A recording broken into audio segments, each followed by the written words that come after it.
Assalamualaikum warahmatullahi wabarakatuh. Untuk materi pada pertemuan ini, Ibu akan menjelaskan tentang analisis kadar air metode termografimetri atau metode oven. Nah, sebelum kita masuk ke analisa kadar air metode termografimetri, Ibu akan membahas secara singkat apa itu analisa kadar air. Nah, analisis kadar air itu analisis yang paling penting dan luas yang dilakukan dalam pengolahan dan penyajian bahan pangan. Kadar air akan mempengaruhi kualitas dan kestabilan suatu bahan pangan. Bahan pangan dengan kadar air tinggi akan mudah rusak oleh jamur, panas, serangga, dan risiko perkecambahan. Misal, makanan yang kadar airnya tinggi, seperti buah-buahan, itu akan lebih cepat busuk daripada yang dengan kadar air yang rendah. Misalkan buah-buahan yang sudah dikeringkan. Metode analisa kadar air itu ada 4 macam. Yang pertama metode oven atau metode termografimetri yang akan dijelaskan. Kemudian yang kedua adalah metode destilasi atau termovolumetri, nanti akan Ibu jelaskan pada pertemuan selanjutnya. Kemudian metode fisik dan metode kimiawi atau menggunakan alat yang bernama Calvi. Apa itu? Metode termografimetri atau metode oven, prinsip analisanya adalah menguapkan air dari bahan pangan atau bahan-bahan dengan pemanasan sampai berat konstan sampai semua air sudah menguap habis. Nah, dari metode ini, kelemahannya itu adalah zat yang mudah menguap, ikut menguap dan dihitung sebagai air. Jadi zat selain air yang terdapat di dalam sampel itu ikut menguap karena dipanaskan. Ya. Kelebihannya itu adalah sangat sederhana, relatif cepat, dan dapat digunakan untuk sampel dengan jumlah yang banyak karena hanya menggunakan oven. Kemudian keakuratannya bagaimana? Dipengaruhi oleh jumlah sampel atau jumlah sampel yang kita analisa.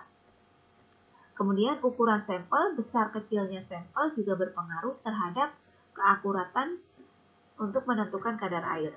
Kemudian berat sampel juga berpengaruh, dan letak sampel di dalam oven. Kita akan praktikumnya. Bagaimana praktikumnya? Nah, praktikumnya itu apa sih? Tujuan percobaannya yaitu untuk mengetahui kandungan air pada bahan pangan. Berapa banyak kandungan air dalam bahan pangan itu? Kemudian prinsip analisanya menguapkan air dari bahan dengan pemanasan sampai beratnya konstan, sampai semua air sudah menguap habis. Kemudian, alat dan bahan yang dibutuhkan. Apa aja alat dan bahannya? Nah, alatnya itu adalah neraca analitik, kemudian cawan porselin, lumpang alu, spatula, gigi besi, kasa asbes, oven, desikator atau eksikator, dengan bahan yang akan kalian analisa adalah kacang kedelai. Kemudian, bagaimana langkah kerjanya? Langkah kerjanya itu yang pertama kalian harus preparasi sampelnya. Nah, dengan bagaimana? Kacang kedelai yang akan kita uji kadar airnya itu kan dalam bentuk butiran. Maka harus kita haluskan terlebih dahulu. Dengan apa? Dengan lumpang alu sampai dia halus.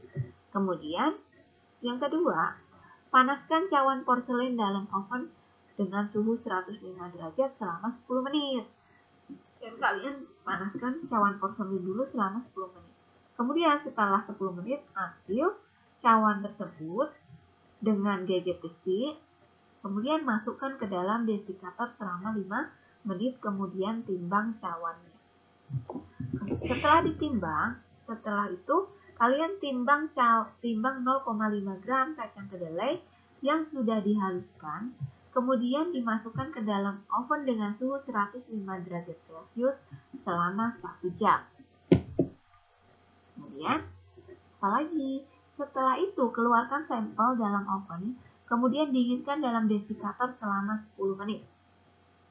Nah, kemudian Timbang cawan dan sampel yang telah kering, kemudian catat hasilnya. Jadi, setelah dari desikator, cawan beserta sampel itu kalian timbang, kemudian catat hasilnya. Nah, itu kan baru pengovenan pertama, maka harus kalian ulangi lagi mengoven sampel selama 10 menit. Setelah ditimbang, kemudian kalian oven lagi selama 10 menit. Nah, baru kemudian setelah itu kalian keluarkan sampel dan didinginkan lagi, masukkan lagi ke dalam desikator selama 5 menit. Kemudian timbang sampel dan catat hasilnya.